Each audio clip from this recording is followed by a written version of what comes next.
أعوذ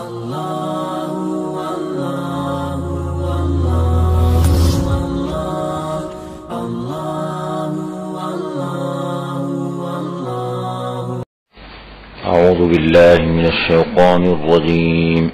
بسم الله الرحمن الرحيم. يا أيها الناس اعبدوا ربكم الذي خلقكم والذين من قبلكم لعلكم تتقون.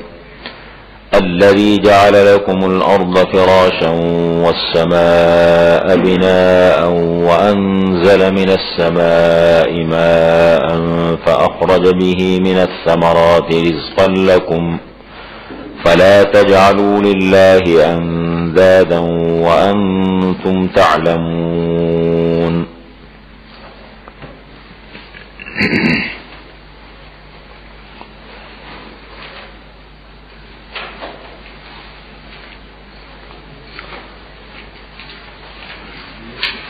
سورۃ الفاتحہ میں اہدنا الصراط المستقیم کے ذریعے سے ہدایت کا مطالبہ ہوا. ذالک الکتاب لا ریب فیہ ہدی میں اس کا جواب دیا اللہ تعالیٰ نے کہ تمہاری درخواست قبول ہو گئی اور یہ کتاب ہدایت ہے. اس کتاب کے متعلق لوگ 3 حصوں میں تقسیم ہو گئے. 4 آیتوں میں ان کا ذکر ہوا، پھر اس کے بعد 2 آیتوں میں 4 آیتوں میں ان کا ذکر ہوا جنہوں نے زبان سے بھی مانا دل سے بھی مانا اس کو. 2 آیتوں میں ان کا ذکر ہوا جنہوں نے دل و زبان دونوں سے انکار کیا. 13 آیات میں ان کا ذکر ہوا جنہوں نے زبان سے بظاہر مانا دل سے انکار کیا. یہ 20 آیتوں کا خلاصہ.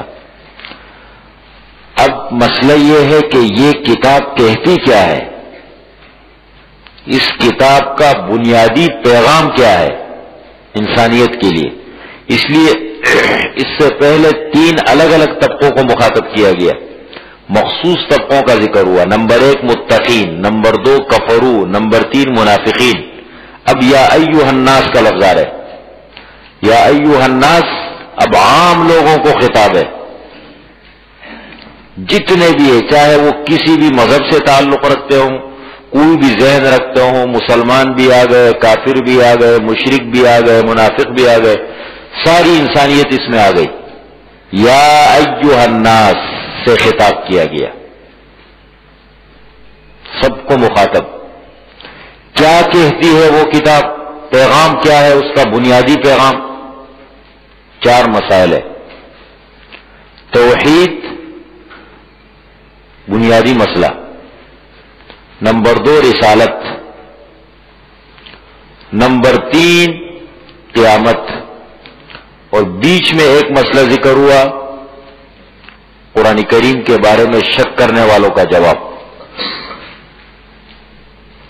تو ابتدا کی 2 آیتوں میں 21 سے لے کر کے تقریباً 22 تک 2 آیتوں میں توحید کا مسئلہ ذکر ہوا. 5 توحید کے دلائل. پھر اس کے بعد رسالت کا مسئلہ چلا اور تقریباً یہ ہے 25 تک. پھر اس کے بعد 27 تک قرآن کریم پر اعتراض اور اس کا جواب. پھر اگلی آیت میں آیت نمبر 28 میں قیامت کا مسئلہ. پھر آیت نمبر 29 میں دوبارہ توحید کا مسئلہ. توحید سب سے اہم چیز ہے، اس لیے اس کو شروع میں بھی ذکر کیا، آخر میں بھی ذکر کیا. اب سنیں. یا ایھا الناس، اے لوگو، اعبدو بندگی کرو. انسان کی زندگی کا مقصد کیا ہے؟ انسان کو اللہ نے کیوں بنایا ہے؟ یہ سوال اگر آپ سے ہو جائے کہ قرآن انسان کی زندگی کا مقصد کیا بتاتا ہے، انسان کے بنانے کا کیا مقصد ہے؟ وما خلقت الجن والانس الا لیعبدون. بنیادی مقصد یہ ہے پہلے نمبر پر اللہ کی بندگی اور عبادت. تو فرمایا اعبدو، بندگی کرو.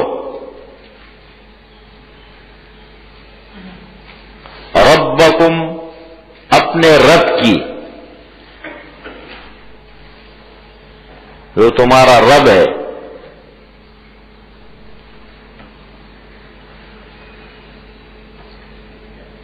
کیوں اللہ کی بندگی کرو، اپنے رب کی بندگی کرو؟ دیکھو 5 دلائل بتائے. نمبر 1، وہ تمہارا خالق ہے. الذی خلقکم، جس نے تمہیں پیدا کیا. اور خالق تمہیں نہیں بنایا بلکہ والذین من قبلکم، ان کو بھی بنایا ہے جو تم سے پہلے تھے.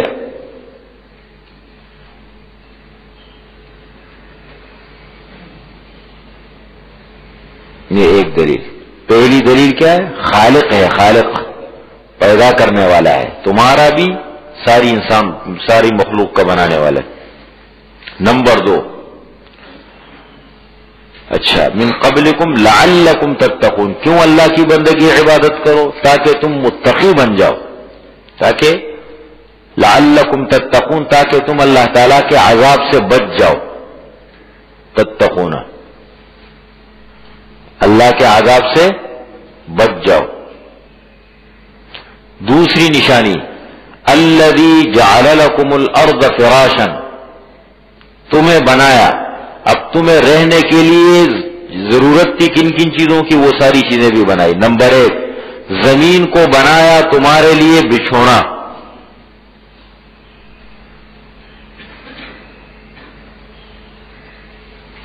فراش، دیکھو زمین کو نہ اتنا سخت بنایا کہ انسان رہ نہ سکے اس پہ، نہ اتنا پانی کی طرح نرم بنایا کہ ٹھہر نہ سکے اس پر.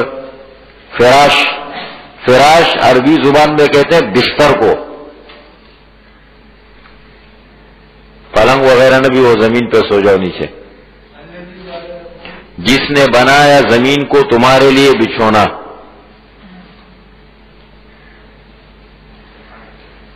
یہ خاص خاص باتیں نوٹ کر لیا کرو. ایک ایک لفظ کا ترجمہ اتنی دیر دیر سے بتا کے لکھیں گے نا تو پھر یہ تو میرا خیال میں 2-3 سال لگیں گے.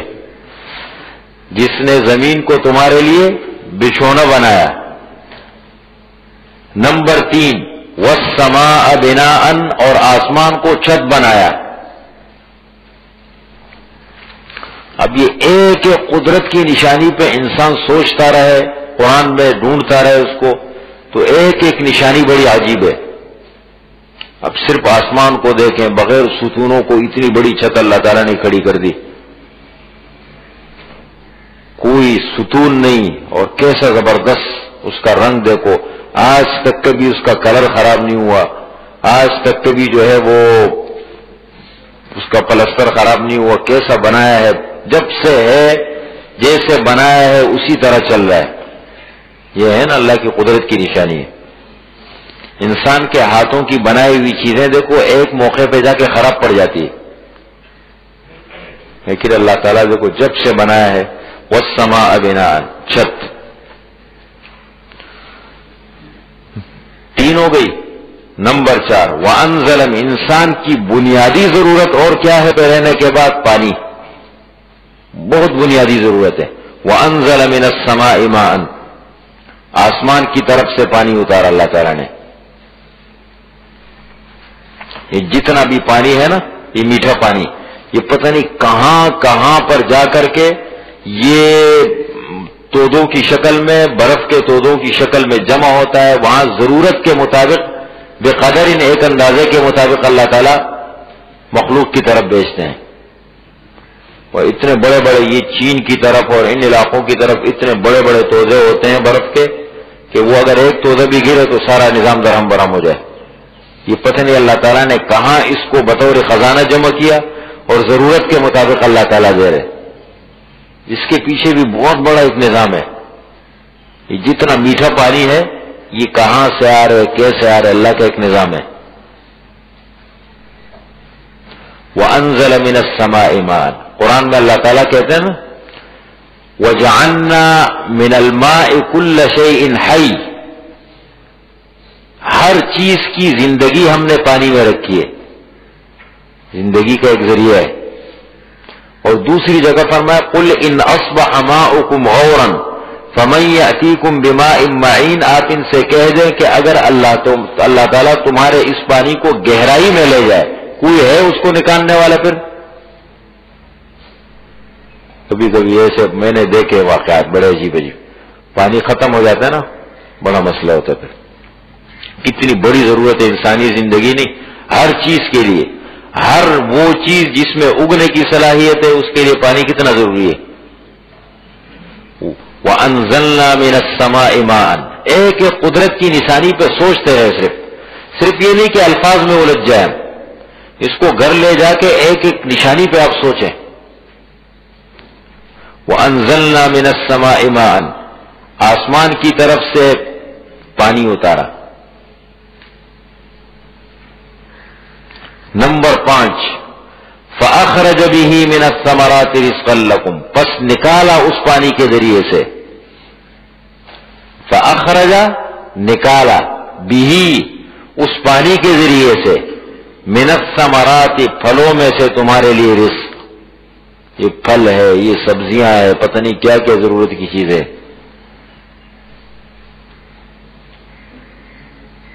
مِنَ الثَّمَرَاتِ پھلوں میں سے، رزق تمہارے لیے. فلا تجعلوا، اتنے بڑے اللہ ہے تو اس اللہ کی بندگی عبادت کرو. فلا تجعلوا للہ اندادا، نہ بناؤ اللہ تعالیٰ کے لیے انداد، شریک. ندن کی جمع ہے، ندن کے معنی شریک، اندادن شریک نہ بناؤ اللہ کا.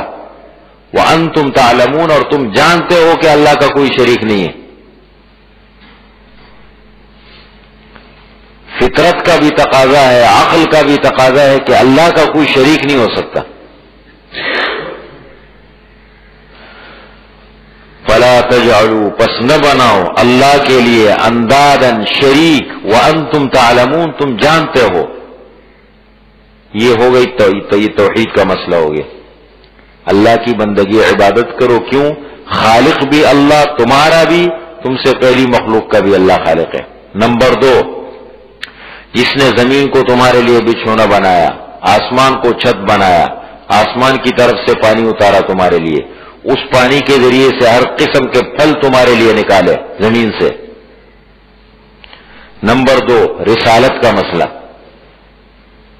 محمد صلی اللہ علیہ وسلم اللہ کے رسول ہے. توحید کے ساتھ ساتھ وقت کے نبی پر ایمان لانا یہ بھی ایمان کا حصہ ہے. لا الہ الا اللہ محمد الرسول اللہ. رسالت ضروری ہے، رسول کو ماننا. وَإِن كُنتُمْ فِي رَيْبٍ، اور اگر ہو تم شک میں،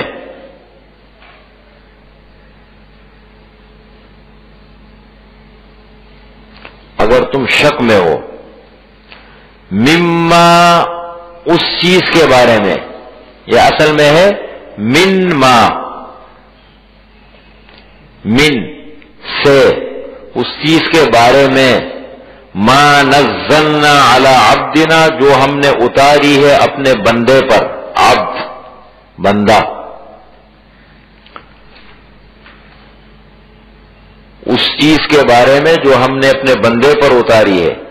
اگر تم اس کے بارے میں شک میں ہو، دیکھو آپ صلی اللہ علیہ وسلم کی رسالت ثابت ہو گئی، ہمارا رسول ہے، ہم نے قرآن اتارا ہے. تو ایسا کرو، فأتو پس لاؤ. فأتو جمع کا صیغہ ہے، سب کو مخاطب کر کے تم سب لاؤ. بصورتن، ایک چھوٹی سی صورت. سورتن کے اندر جو تا کے نیچے تنوین لگی ہے نا، یہ تنکیر کے لیے، نکرہ بنانے کے لیے. معنی اس کا بنے گا ایک چھوٹی سی صورت بنا کے لیے. من مثلی ہی، اس قرآن جیسی، یعنی بالکل قرآن تو نہیں بنا سکتے، چلو اس کا مثل بنا کے لیے تم، پھر بھی ہم مان لیں گے. بعینہ ہی، کسی چیز کا بنانا مشکل ہوتا ہے نا، چلو تم اس کا مثل بنا کے لیے. وَادْعُوا شُهَدَاءَكُمْ، اور بلاؤ اپنے مددگاروں کو. شہداء شہید کی جمع ہے، کئی معنوں میں استعمال ہوتا ہے، یہاں معنی ہے مددگار. بلاؤ اپنے مددگاروں کو.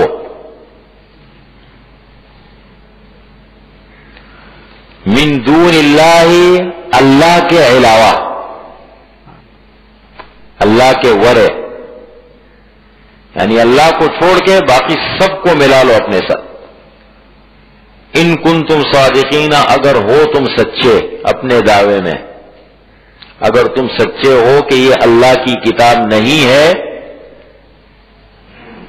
تو پھر اس جیسا بنا کے لیے، ایک چھوٹی سی صورت بنا کے لیے.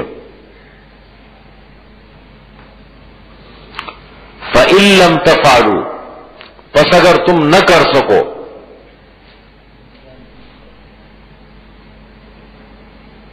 پس اگر تم ایسا نہ کر سکو، نہیں بنا سکو، وَلَن تَفْعَلُوا، اور ہرگز نہیں کر سکو گے.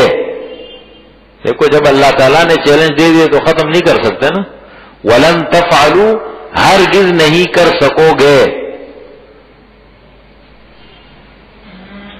تو پھر عافیت اسی میں ہے، بہتری اسی میں ہے. فَاتَّقُوا النَّارَ الَّتِي وَقُودُهَا النَّاسُ وَالْحِجَارَةُ، بچو اس آگ سے، اس آگ سے بچو جس کا ایندھن لوگ اور پتھر ہیں.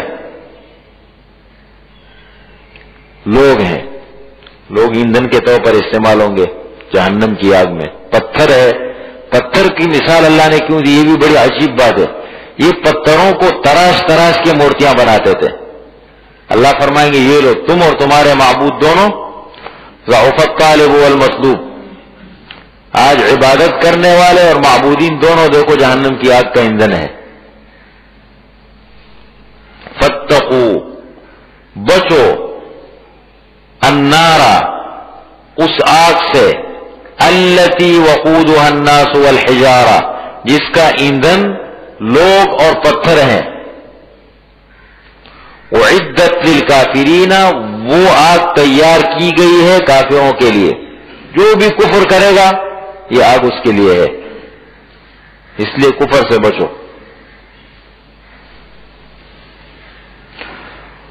قرآن کریم کا انداز ہے اور یہ ہر جگہ ہمارا واسطہ پڑے گا، اس کو ذہن میں رکھے. اس کو کہتے ہیں اسلوب قرآن. اسلوب، الف سین لام واو با، اسلوب. یہ دو عنوانات چلاتا ہے، ایک ہے ترہیب اور ایک ہے ترغیب. ترہیب کے معنی ڈرانا، ترغیب کے معنی شوق دلانا. جہاں ترغیب ہے تو اس کے ساتھ ترہیب ہوگی، جہاں ترہیب ہے وہاں اس کے ساتھ ترغیب ہوگی. اس لیے کہ انسان کے مزاج مختلف ہے، مزاج انسانی مختلف ہے. بعض انسانوں کے مزاج ایسے ہوتے ہیں کہ ان کو آپ یہ کہو کہ دیکھو یہ انعام ملے گا، یہ ہوگا، یہ کریے، تو وہ ان کے مزاج اس مزاج کے ہوتے ہیں کہ وہ کرنے کے اس میں ہوتے ہیں. صلاحیت ان کی عملی قوت اتنی اچھی ہوتی ہے کہ وہ ان کو راستہ دکھاؤ تو وہ عمل کرنے کے اس میں ہوتے، جذبے میں. بعض لوگوں کا مزاج ذرا منفی ہوتا ہے کہ وہ منفی پہلو پہ دیکھتے ہیں کہ یار یہ کام کرو گے تو یہ نقصان ہوگا. سمجھتے ہیں. جیسے حضرت حذیفہ فرماتے ہیں کہ میری عادت، صحابہ کرام کی عادت یہ تھی کہ آپ صلی اللہ علیہ وسلم سے فضائل کے بارے میں پوچھتے تھے، لیکن میں کیا کرتا تھا، میں ہمیشہ فتنوں کے بارے میں پوچھتا تھا کہ اس سے بچا جائے. اس لیے زیادہ تر فتنوں کی روایت کن سے ہے؟ حضرت حذیفہ سے. فتنوں کی یہ مزاج مختلف ہے. کہتے ہیں نا، ایک تم ہو کہ ہنسی رکتی ہی نہیں، ایک ہم ہیں کہ آنسو جاری ہے. یہ فرق ہے نظروں کا، دونوں نے گلستہ دیکھا ہے. یہ مزاج انسان کے بڑے عجیب ہوتے. دو بھائی ایک گھر میں، ہر ایک کا مزاج ایک دوسرے سے مختلف، ہر ایک کی سوچ مختلف. یہ اس لیے اللہ تعالیٰ نے قرآن کریم میں مزاج کو بالکل سامنے رکھ کے، جہاں ترغیب ہے وہاں ترہیب ہے، جہاں ترہیب ہے وہاں اس کے فوراً بعد ترغیب ہے. اب دیکھیں نا، فرمایا آگ سے بچو جس کا ایندھن لوگ اور پتھر ہوں گے، کافروں کے لیے بنائی گئی ہے. وبشر الذین آمنوا، اگر مانو گے تو کیا ہوگا، یہ بھی ساتھ ذکر کر دیے. وبشر، اور اے محمد صلی اللہ علیہ وسلم خوشخبری دیجئے. بشر، خوشخبری دیجئے ان لوگوں کو جو ایمان لائے، جو بھی ایمان لائے. وعملوا الصالحات، اور جنہوں نے اچھے عمل کیے.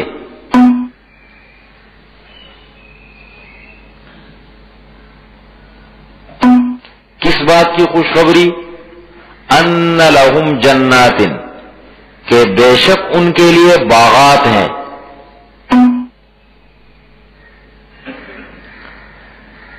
تجری من تحتها الانہار، جن کے نیچے بہ رہی ہوں گی نہریں. ان کے نیچے کا مطلب یہ ہے نیچے بھی ہو سکتی ہے، وہ نہیں ہے کوئی، اور ایسا بھی ہو سکتا ہے کہ درمیان سے، من تحتها، درمیان سے نہریں بہ رہی ہے.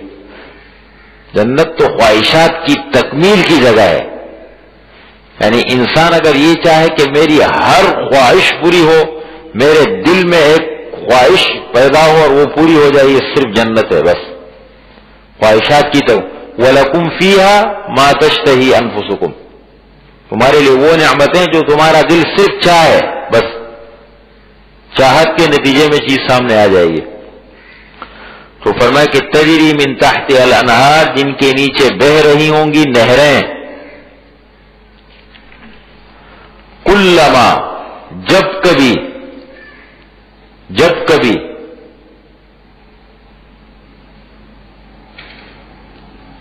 جیسے آپ لوگ ایک کام کریں نا اردو، ویسے میرے پاس ایک ترجمہ رکھا ہے یہ والا، دیکھیے کتنے نسخے ہیں، یہ کتنے نسخے مارے گئے. یہ آپ بعد میں دیکھ لینا، چھٹی کے بعد میں تھوڑا ٹائم دے دوں گا نا، تو آپ دیکھ لیں، اگر زیادہ ہوئے تو ساتھیوں میں تقسیم کر دو تاکہ وقت ہمارا بچے. وقت بچے زیادہ اچھا ہے نا. خاص چیزیں نوٹ کر لیا کریں. دیکھیں ہر چیز آپ کو اردو ترجمے میں نہیں ملے گی. میں بتاتا ہوں نا، میں کئی تفسیروں کا مطالعہ کرتا ہوں، پھر میں اس کو آسان سے آسان انداز میں پیش کرتا ہوں. تو ہر چیز تو نہیں ملے گی، لیکن اس میں یہ ہے کہ عام چیزیں ترجمے سے حل ہو جائیں گی، جو اہم چیزیں ہیں وہ نوٹ کر لیا کریں.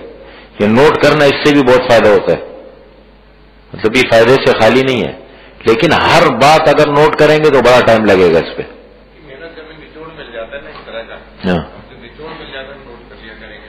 ہاں بالکل. کلما، جب کبھی، نہیں وہ کل نہیں، یہ کلما الگ لفظ ہے، کل الگ لفظ ہے، کلما الگ ہے. کل کے معنی سب، یہ ہے کلما، یہ دو الفاظ سے مل کے بنا ہے، ایک کل اور ایک ما. اس کا معنی جب بھی قرآن میں ہے، جب کبھی. رزقو، ان جنتیوں کو رزق دیا جائے گا. رزقو، ان کو رزق دیا جائے گا.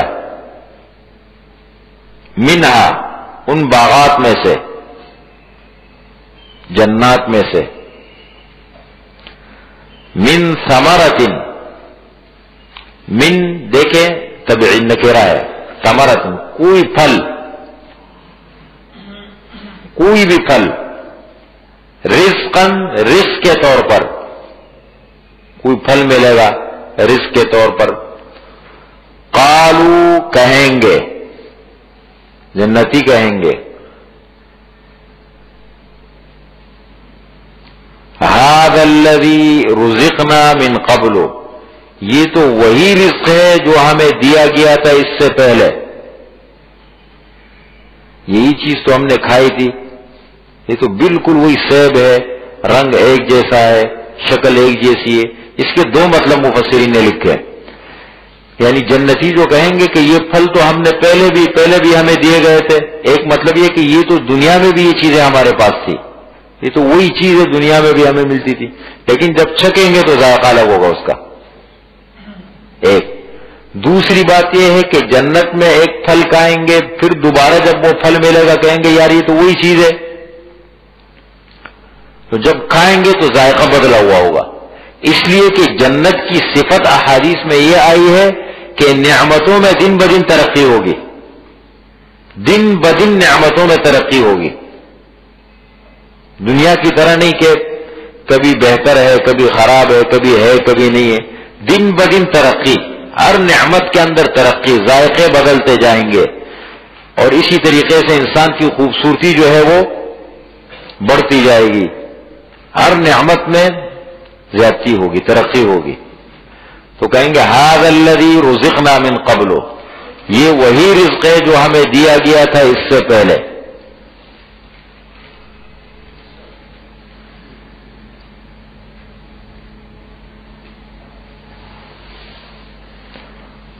وَأُتُوا بِهِ مُتَشَابِهًا، اور دیے جائیں گے وہ،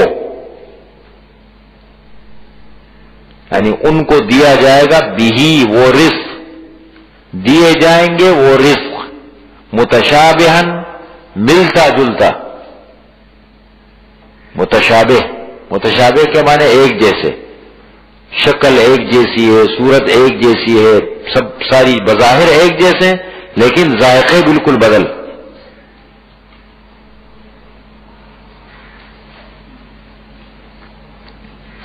وَلَهُمْ، اور ان کے لیے، اہل جنت کے لیے، فیہا ان باغات میں، ازواج بیویاں ہوں گی، مطہرۃ پاکیزہ، پاک، ازواج بیویاں، مطہرۃ پاکیزہ،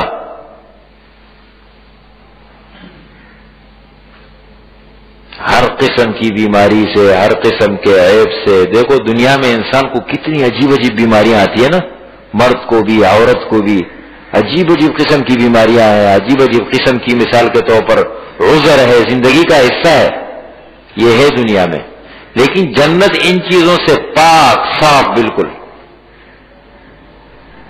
انسان کے مزاج دیکھو، جب انسان پر خواہشات کا غلبہ ہوتا ہے کتنا اندھا ہو جاتا ہے، لیکن جب انسان اپنے خواہش کے خلاف، مزاج کے خلاف کوئی چیز دیکھتے اس کا مزاج کتنا بگڑ جاتا ہے یا نہیں؟ خواہشات کے لیے جب بھاگتا ہے تو خواہشات کی تکمیل میں وہ اندھا ہو جاتا ہے، لیکن جب مزاج کے خلاف کام ہوتے ہیں تو دیکھو اس کا مزاج بگڑ جاتا ہے۔ جنت ایسی جگہ ہے کہ جہاں کوئی عیب نہیں، بیماری نہیں، تکلیف نہیں، کوئی گندگی نہیں، ایسی عجیب جگہ ہے۔ ازواج بیویاں، مطہرۃ پاکیزہ، وہم فیہا خالدون، اور وہ ان باغات میں ہمیشہ رہیں گے۔ یہ بھی پھر بہت بڑی خوشخبری۔ اب جنت میں دنیا میں ایک آدمی دیکھیں پہلی اتنی بڑی اس میں رہتا ہے، لیکن وہ بیچارہ جتنے مسائل بڑھتے ہیں، وسائل بڑھتے ہیں، مسائل بڑھتے ہیں، جس آدمی کا جتنا بڑا پکا بنگلہ ہوگا نا بڑا، وہ بیچارے کا دل اتنا کمزور ہوگا، وہ جو اس کی یہ ہے کہ پتہ نہیں یہ نعمت مجھ سے چھن نہ جائے کبھی، پتہ نہیں کب یہ میرے مال کا کیا بنے گا، یہ میرے اتنی بڑی جو ہے یہ کاروبار کا کیا بنے گا، یہ میری کوٹھی کا کیا، وہ بیچارہ جو ہے نا، اس لیے زیادہ تر ہارٹ اٹیک کن کو ہوتے ہیں؟ بڑے بڑے جو لوگ ہوتے ہیں نا دنیا دار، وہ جو اس کی دنیا کے آدمی جتنا قریب جاتا ہے نا دل لگتا ہے، اور دنیا کے ساتھ جتنا دل لگے گا دل کمزور ہوگا، لیکن وہاں پر چھن جانے کا کوئی خطرہ نہیں کہ یہ نعمت مجھ سے چھین جائے گی، یا میں کہیں مر جاؤں گا چلا جاؤں گا، یا پتہ نہیں ہمیشہ رہوں گا نہیں رہوں گا، یہ سارے خوف اور خطرے ختم۔ اب کتنا آپ کے پاس سب کچھ ہو، ساری نعمتیں، لیکن امن نہ ہو، پھر کتنا اثر پڑتا ہے ان چیزوں کا۔ یہ دیکھیں بالکل ایک ایک جملہ اللہ تعالیٰ سے استعمال فرما رہے، جو انسان کا دل چاہے وہی چیز ہے جنت۔ وَهُمْ فِيهَا خَالِدُونَ، جنت میں ہمیشہ رہیں گے۔ یہ دوسرا مسئلہ ذکر ہو گیا، دو مسئلہ، توحید، رسالت کے ضمن میں ساری باتیں ہو گئی۔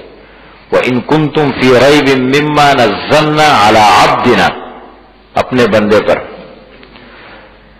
اب یہ قرآن پر اعتراض کیا انہوں نے، ٹھیک ہے بھائی یہ کتاب ہے، ہم اس جیسا قرآن بنا کے نہیں لا سکتے، سب کچھ مانتے ہیں، لیکن جب یہ اللہ کا اتنا بڑا کلام ہے، اللہ کا کلام ہے، تو یہ کیا بات ہوئی؟ چھوٹی چھوٹی مثالیں بیان کرتے ہیں، کبھی مچھر کی مثال بیان کر دیتے ہیں، کبھی مکھی کی مثال بیان کرتے ہیں، کبھی مکڑی کی مثال بیان دیتے ہیں۔ تو اللہ کا اتنا بڑا کلام ہے، اللہ کو کیا ضرورت پڑی ہے کہ مکھی اور مچھر کی مثالیں بیان کرتے ہیں اس میں؟ یہ انسان کی سوچ جو ہے نا ناقص ہے، یہ بھی سوچ کی کمزوری ہے۔ جب آدمی منفی سوچنے پہ آتا ہے نا، میں نے مثال کے طور پر ان کو، مثال کے طور پر ان سے میری نہیں لگتی، مثال کے طور پر اب ان کی خوبی بھی ہے نا وہ مجھے اچھی نہیں لگے گی. کوئی اچھا کام کریں گے میں کہوں گا نہیں یار یہ تو ویسے ہی ہے، آپ کو پتہ نہیں ہے ایسے ہی ہے. انسان کا مزاج ہے. جب کسی سے لگتی نہیں ہے نا، وہ شیخ سعدی فرماتے ہیں کہ سعدی پھول ہے، سعدی جو ہے وہ پھول ہے لیکن دشمن کی نگاہوں میں وہ کانٹا ہے. انسان کا مزاج جو ہے نا یہ بڑا عجیب مزاج کا ہے. اس کے مزاج جب بگڑ جاتا ہے نا اس کو پھر کوئی خوبی نظر نہیں آتی. لیکن ان اللہ، بے شک اللہ تعالی، اللہ نے جواب دیا. انہوں نے سوال کیا کہ مچھر کی مثالیں کیوں دی؟ اللہ جواب دے رہے ان اللہ، بے شک اللہ تعالی، لا یستحی، نہیں شرماتا، نہیں شرماتا، حیا نہیں کرتا اللہ تعالی. ان یستح، اچھا ان یضرب، یہ کہ بیان کرے.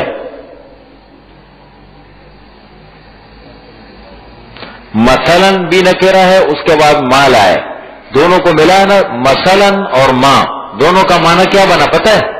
مثلاً ما، کوئی بھی مثال. مثلاً اگر صرف مثلاً کہہ دیتے تو مطلب ہوتا مثال، لیکن اس کے ساتھ جب آگے ما لگا دیے تو کیا معنی ہوا؟ کوئی بھی مثال، چاہے چھوٹی مثال ہو بڑی مثال ہو، اللہ تعالیٰ کو اس سے کوئی وہ نہیں ہے. یہ کہ بیان کرے کوئی بھی مثال، بعوضتاً، مچھر کی. اس مچھر میں بھی اللہ تعالیٰ نے دیکھو بہت بڑے فائدے رکھے ہیں. انسان کی اصلاح کے لیے یہ بھی کافی ہے.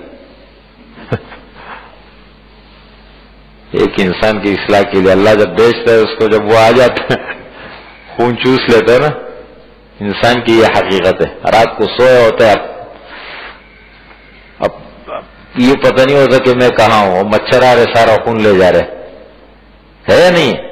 اس میں بھی اللہ تعالیٰ کی بہت بڑی وہ ہے.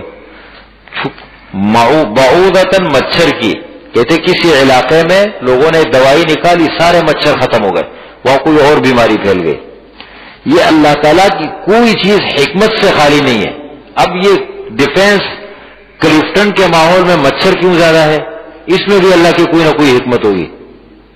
یقین جانے میں بتاؤں، ٹھیک ہے اس کے لیے، انسان کے لیے دفاع کے لیے، اپنے بچنے کے لیے کوئی تدبیر وغیرہ دی ہے کہ بھائی ایسی چیز استعمال کرے کہ مچھر نہ آئے آپ کے کمرے میں، گھر میں، صفائی کا خیال رکھیں سب. لیکن ماحول میں، اس قسم کے ماحول میں ان چیزوں کا کوئی نہ کوئی حکمت ہے. ہر چیز کی کوئی حکمت ہوتی ہے. بعوضتاً، مچھر کی. فما فوقها، یا اس سے اوپر. فوقها، فوق کے اوپر مانے اوپر، کیا مانے؟ نہیں، فوقها کے دو مانے. مچھر کی مثال اوپر کا مطلب یہ بھی ہو سکتے کہ اس سے بڑی مثال ہو، اس سے بڑی کوئی چیز ہو. اور فوقها کا مانے اس سے اوپر کا مطلب اس سے آگے، یعنی اس سے بھی کوئی چھوٹی چیز ہو، اس کی مثال دے دیں. مچھر سے بھی چھوٹی چھوٹی چیزیں ہیں. کیا کہتے ہیں اس کو؟ پسو ہے، پسو کہتے ہیں نا. ہاں، چھوٹی چھوٹی چیزیں ہیں، بہت ساری مخلوقات اللہ تعالیٰ کی. فما فوقها، اس سے اوپر. آگے حکمت بتائی، فرمایا کہ ان مثالوں کے دینے میں بھی بہت بڑی حکمت ہے. فَأَمَّا الَّذِينَ آمَنُوا، پس بہرحال وہ لوگ جو ایمان لائے، مومن ہے. فَيَعْلَمُونَ، پس وہ جانتے ہیں،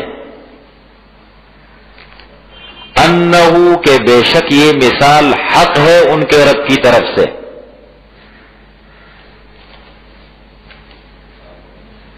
یہ مثال ان کے رب کی طرف سے حق ہے. جب اللہ نے بیان فرمائے ختم. اللہ کی مرضی ہے، مچھر کی مثال دے، اللہ کی مخلوق ہے سب. وَأَمَّا الَّذِينَ كَفَرُوا، اور بہرحال جو کافر ہیں،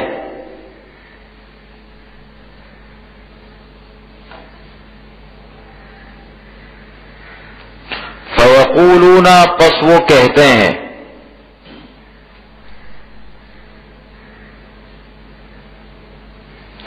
ماذا اراد اللہ،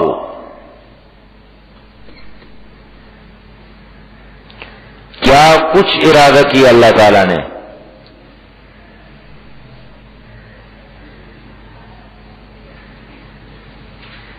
کیا کچھ ارادہ کیا اللہ نے بہذا، اس کے ساتھ، مثلا ازروئی مثال،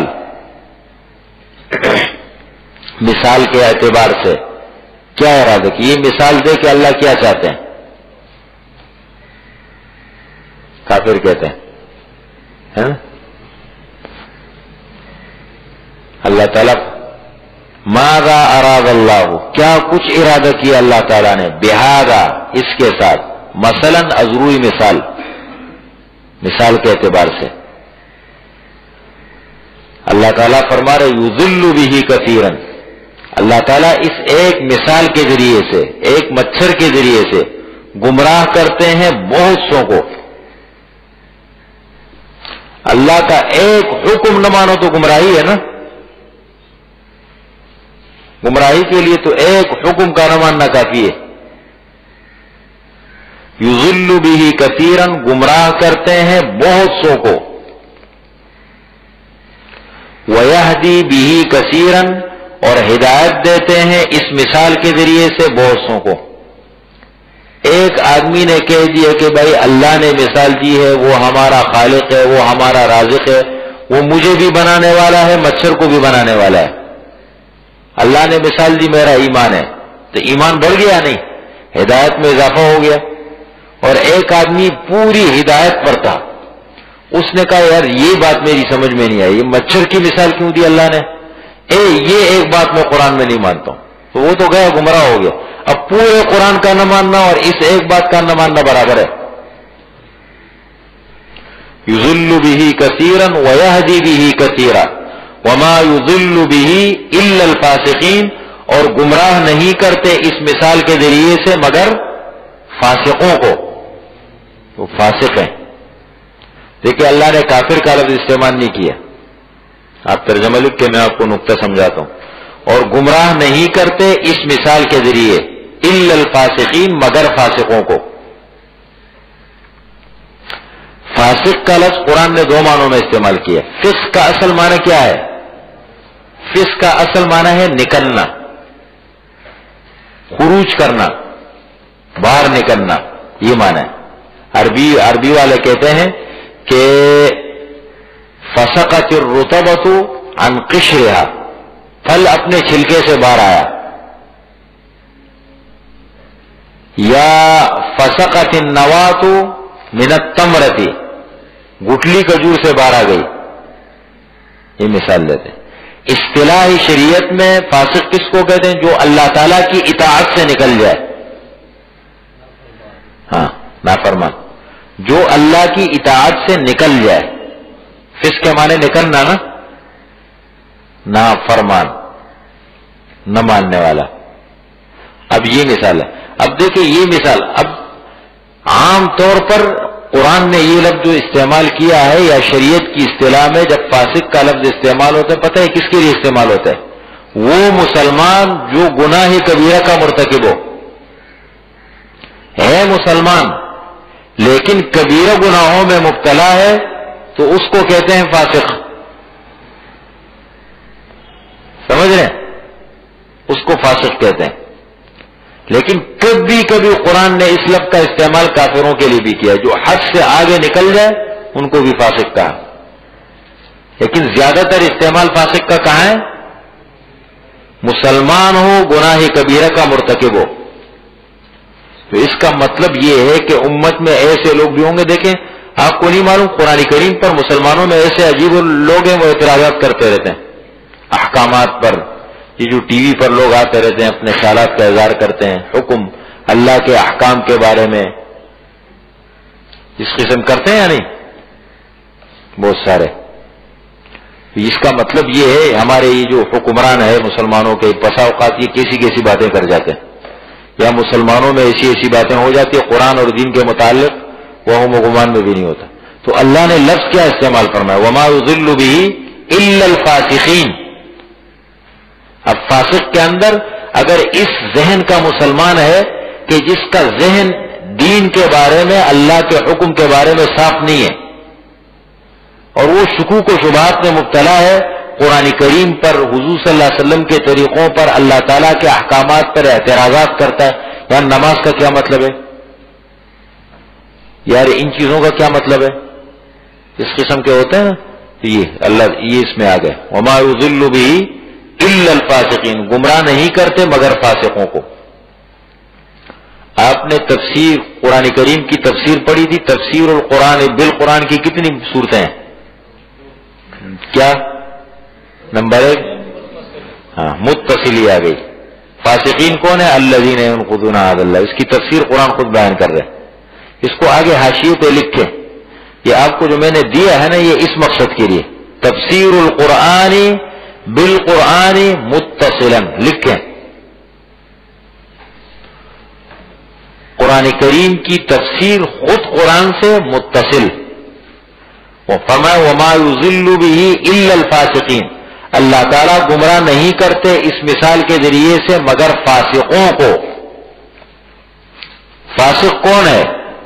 الذین ینقضون عہد اللہ من بعد میثاقہ ویقطعون ما امر اللہ بہ ان یوصل ویفسدون فی الارض اولئک۔ تین ان کی علامات بتائی۔ نمبر 1، الذین ینقضون عہد اللہ من بعد میثاقہ، جو توڑتے ہیں، نقض کے معنی توڑنا، نقض میثاق، جو توڑتے ہیں اللہ کے وعدوں کو، من بعدہ یا اللہ کے وعدے کو، عہد دونوں معنی کر سکتے ہیں، جو توڑتے ہیں اللہ کے وعدے کو، من بعد میثاقہ، اس کے پکا کرنے کے بعد۔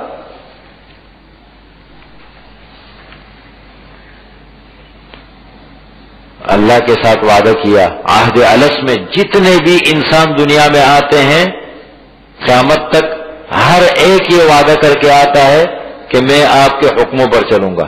یہ ہر عالم الس میں ارواح سے، ہر روح سے اللہ تعالیٰ نے یہ وعدہ لیا ہے، لیکن دنیا کے ماحول میں آ کے وہ بیچارہ خراب ہو جاتا ہے۔ اسی طریقے سے مسلمان کو دیکھیں، کلمہ پڑھا ہے، اللہ کے ساتھ وعدہ کیا نا، لا الہ الا اللہ محمد الرسول اللہ۔ یقین جانے میں کہتا ہوں اگر ایک کلمے کا مطلب مسلمان سمجھ لے نا، لا الہ الا اللہ محمد الرسول اللہ، سارے مسئلے حل ہو جائیں گے۔ ایک کلمے کو سمجھ جائے، لا الہ الا اللہ، اللہ کے سوا کوئی معبود نہیں۔ اب اللہ کے احکامات سے محمد الرسول اللہ، محمد صلی اللہ علیہ وسلم اللہ کے رسول ہے۔ اب اللہ کے احکامات حضور صلی اللہ علیہ وسلم کے طریقے پر پورے کرنے، بس سب کچھ پورا دین آ گیا اس میں۔ اس لیے یہی کلمہ جب آپ نے عربوں کے سامنے پیش کیا وہ سمجھتے تھے۔ آپ صلی اللہ علیہ وسلم فرماتے تھے کہ بھائی ایک ایسا کلمہ ہے اگر تم پڑھ لو تو عرب و عجب کے سارے لوگ تمہارے غلام بن جائیں گے، تم سب کے سردار بن جاؤ۔ تو کہنے لگے کون سا کلمہ ہے بتاؤ؟ لا الہ الا اللہ۔ کہنے نہیں، ابو جان نے کہا نہیں، یہ ایک کلمہ نہیں ہے، اس کے پیچھے بہت بڑا پروگرام ہے۔ اب ہمارے ہاں دیکھو کلمے کا تلفظ بھی مزیدار نہیں ہوتا، لا الہ الا اللہ محمد الرسول اللہ، کلمے کا تلفظ بھی صحیح نہیں آتا، پھر اس کا ترجمہ بھی مزیدار نہیں آتا۔ ترجمہ اگر یاد ہے تو اس کا مقصد معلوم نہیں ہے، زبان سے کہہ بھی دیا لا الہ الا اللہ تو کیا حاصل؟ دل و دماغ مسلمان نہیں تو کچھ بھی نہیں۔ صرف الفاظ میں تو نہیں الجھنا ہے نا، اس کے مقصد کو سمجھنا ہے، کلمے کا مقصد کیا ہے۔ تو دیکھیں، الذین ینقضون عہد اللہ، جو توڑتے ہیں اللہ کے وعدوں کو، من بعد میثاقہ، اس کے پکا کرنے کے بعد۔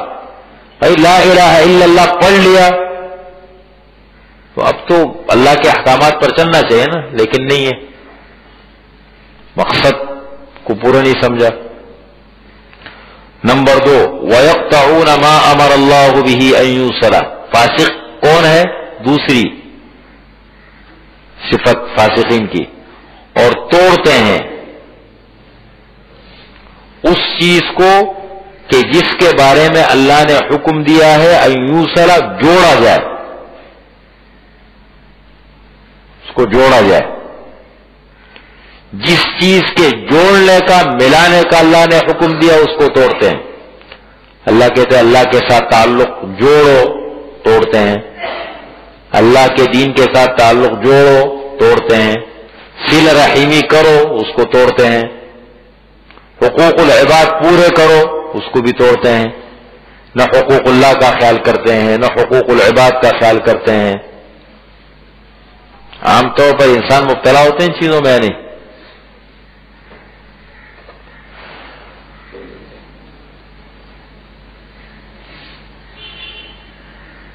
نمبر 3 وَيُفْسِدُونَ فِي الْأَرْضِ، فساد کرتے ہیں زمین میں. اللہ کی نافرمانی ہے نا، اس سے بڑا فساد اور کوئی نہیں. سب سے بڑا فساد شرک ہے. پھر اس کے بعد مختلف قسمیں. اللہ کی نافرمانی یہ بھی فساد ہے زمین پر. اللہ کے احکامات کو توڑنا، حد سے آگے نکلنا، ایک دائرہ ہے اپنی دائرے سے باہر نکلنا، یہ سب فساد کی شکلیں ہیں نا. حقوق اللہ کو پورا نہ کرنا، ظاہر بات ہے آپ جب حقوق اللہ پورے نہیں کریں گے تو فساد کی شکل بنے گی یا نہیں. بادشاہ جو ہے ذمہ دار رعایا کا وہ نہ مانے، رعایا بڑوں کی بات نہ مانے، جو ملک کا قانون ہے اس پر کوئی نہ چلے، تو یہ سب فساد کی شکلیں ہوتی ہے. تو فرمایا وَيَقْطَعُونَ مَا أَمَرَ اللَّهُ، توڑتے ہیں. قطع کے معنی کاٹنا، اور کاٹتے ہیں اس چیز کو جس کے اللہ تعالیٰ نے جوڑنے کا حکم دیا ہے. یوں صلاح جوڑا جائے جس کو. یہ تھی وَيُفْسِدُونَ فِي الْأَرْضِ، فساد مچاتے ہیں زمین میں.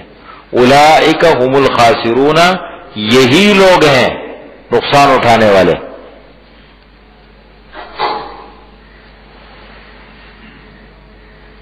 یہی لوگ ہیں نقصان اٹھانے والے. اب آگے قیامت کا مسئلہ یہ، تیسرا مسئلہ قیامت. کیف تکفرون باللہ، کیسے تم انکار کرتے ہو اللہ کا. اللہ کا مطلب اللہ کے دین کا، اللہ کے احکام کا. بظاہر تو اللہ کا انکار نہیں کرتے نا. مشرک آدمی بھی اللہ کے وجود کا منکر نہیں ہوتا. مشرک وہ بھی اللہ کو مانتا ہے، اللہ کے ساتھ شریک بناتا ہے. وَلَئِن سَأَلْتَهُم مَّنْ خَلَقَ السَّمَاوَاتِ وَالْأَرْضَ لَيَقُولُنَّ اللَّهُ، آپ ان سے پوچھے آسمان و زمین کے بنانے والے کون ہیں، کہیں گے اللہ. ضرور ضرور کہیں گے اللہ. وَلَئِن سَأَلْتَهُم مَّنْ خَلَقَهُم، ان کو کس نے بنایا، کہیں گے اللہ. قُلْ مَن يَرْزُقُكُم مِّنَ السَّمَاوَاتِ وَالْأَرْضِ أَمَّن يَمْلِكُ السَّمْعَ وَالْأَبْصَارَ وَمَن يُخْرِجُ الْحَيَّ مِنَ الْمَيِّتِ وَيُخْرِجُ الْمَيِّتَ مِنَ الْحَيِّ وَمَن يُدَبِّرُ الْأَمْرَ فَسَيَقُولُونَ اللَّهُ. آسمان و زمین کے نظام کو بنانے والے، چلانے والے، انسانوں کے بنانے والے کون، کہیں گے اللہ. تو اللہ کے وجود کا منکر نہیں ہوتا، اللہ کے ساتھ شریک بناتا ہے. انکار تو مطلب کیا ہے، اللہ کے دین کا اور اللہ کے حکم کا انکار کرنا. کیف تکفرون، کیسے تم انکار کرتے ہو باللہ، اللہ کا. وَكُنْتُمْ أَمْوَاتًا، حالانکہ تم تھے مردے. اموات میت کی جمع ہے، میت کہتے ہیں نا ہمارے گھر میں میت ہو گئی. کیسے عجیب نظام ہے اللہ تعالیٰ کا. یہ انسان اپنی حقیقت کو کیسے بھول جاتا ہے. یہ جب لاشا جب پڑا ہوتا ہے چارپائی پہ، بیچارہ حرکت کے قابل نہیں ہوتا، لیکن جب یہ مست ہو جاتا ہے تو پھر ساری چیزوں کو بھول جاتا ہے. وَكُنْتُمْ أَمْوَاتًا، تم تھے مردے. فَأَحْيَاكُمْ، پس اللہ نے تمہیں زندگی دی، عدم سے وجود میں لایا.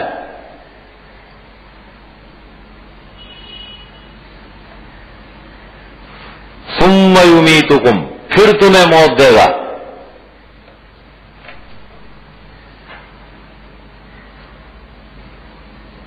ثُمَّ يُحْيِيكُمْ، پھر تمہیں زندہ کرے گا. ثم الیہ ترجعون، پھر ہمیشہ ہمیشہ کے لیے اللہ کی طرف لوٹائے جاؤ گے. ہمیشہ کے لیے، ہمیشہ سے نہیں تھے لیکن ہمیشہ کے لیے ہو. ثم الیہ ترجعون، پھر تم اللہ کی طرف لوٹائے جاؤ گے.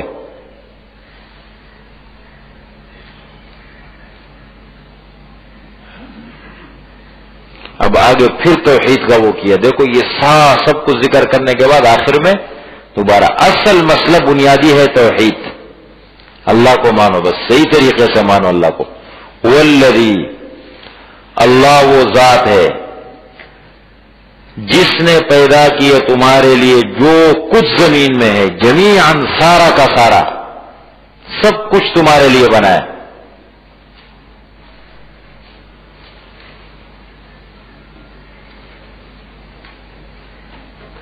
جس نے پیدا کیا تمہارے لیے جو کچھ زمین میں ہے، جمیعاً. آپ پوچھ لیں کتنے قرآن ہیں؟ جمیعاً، سب.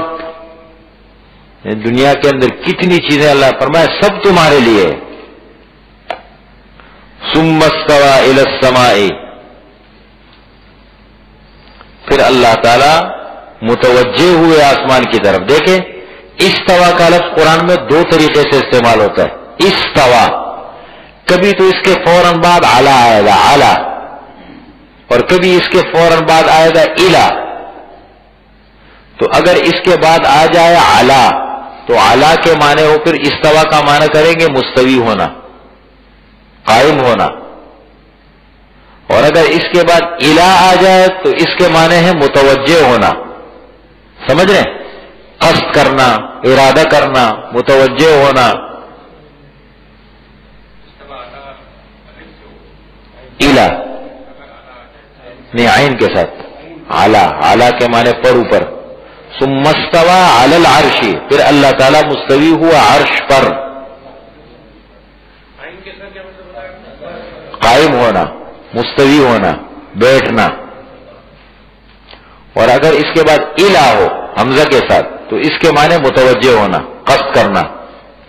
ثم استوى، پھر اللہ تعالیٰ متوجہ ہوئے آسمان کی طرف. فسواہن سبع سماوات، پر ان کو برابر کیا 7 آسمان. یہ زمین پہلے بنی، آسمان پہلے بنے، کیا ترتیب ہے؟ آسمان کتنے ہیں، زمینیں کتنی ہے؟ یہ 24ویں پارے میں اس کا ذکر آتا ہے. ابھی صرف اتنا ہے، اس کو سن لے بس. فسواہن، پس ان کو برابر کیا، 7 سماوات، 7 آسمان. وَهُوَ بِكُلِّ شَيْءٍ عَلِيمٌ، اور یہ نہیں کہ ساری چیزیں بنا دی، مخلوق کو بنایا، آسمان و زمین کو بنایا، یہاں کی مخلوقات بنائی، بس غافل ہو گیا، ختم. ہماری طرح کام تو کر دیا، اب پتہ ہی نہیں. اللہ ایسی ذات نہیں. ذرے ذرے کا علم ہے، ہر چیز سے باخبر ہے. مخلوق جو کر رہا ہے ایک ایک لمحے کا اسے معلوم ہے. اور اللہ کی نعمتیں کوئی پتہ اس کے حکم کے بغیر نہیں ہل سکتا. اللہ ہے وہ. وَهُوَ بِكُلِّ شَيْءٍ عَلِيمٌ، وہ اللہ تعالی ہر چیز کو جانتا ہے. یہ ایک رکوع مکمل ہو گیا.